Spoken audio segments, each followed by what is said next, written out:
চট্টগ্রামের লোহাগাড়ায় বাস মাইক্রোবাস সংঘর্ষে নারী শিশুসহ ৮ জন নিহত হয়েছেন। এ বিষয়ে বিস্তারিত জানাতে লোহাগাড়া উপজেলা হাসপাতাল থেকে সরাসরি যুক্ত হচ্ছেন প্রতিনিধি মনিরুল ইসলাম পারভেজ। পারভেজ, লোহাগাড়া উপজেলা হাসপাতালে আছেন, সেখানে একটি দুর্ঘটনায় অনেকে ভর্তি আছেন, কি দেখছেন সেখানকার সার্বিক পরিস্থিতি জানাবেন? একটি মর্মান্তিক যে দুর্ঘটনা হয়েছে আজকে সকাল 7:30টার দিকে এই লোহাগাড়াতে এই সকালে মাইক্রোবাস এবং যে বাসে যে সমস্যাটি হয় সেখানে ঘটনাস্থলেই 7 জন মারা যান এবং এরপরে এই আমার পিছনে যে উপজেলা স্বাস্থ্য কমপ্লেক্স রয়েছে এখানে একজন মারা গেছেন। এখন এই সবগুলো লাশ আমার পিছনেই রয়েছে এবং এখানকার যে ফায়ার সার্ভিসের যিনি কর্মকর্তা রয়েছেন ওনার ফায়ার সার্ভিস স্টেশনে ওনার নামটা একটু আগে একটু জিজ্ঞেস করে নিই। রাখাল চন্দ্র রুদ্র।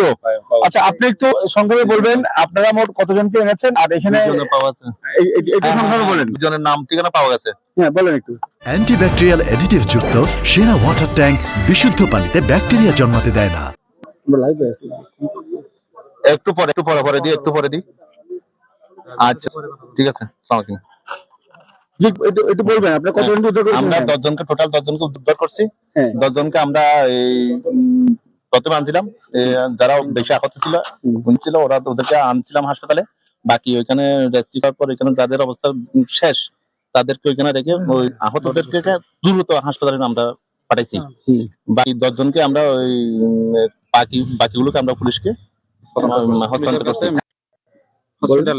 দুইজনের একজন নাম হলো সাধনা মন্ডল, পিতা যতীন্দ্রনাথ মন্ডল, বয়স 30, মাতা জ্যোৎস্না রানী মন্ডল, কুষ্টিয়া।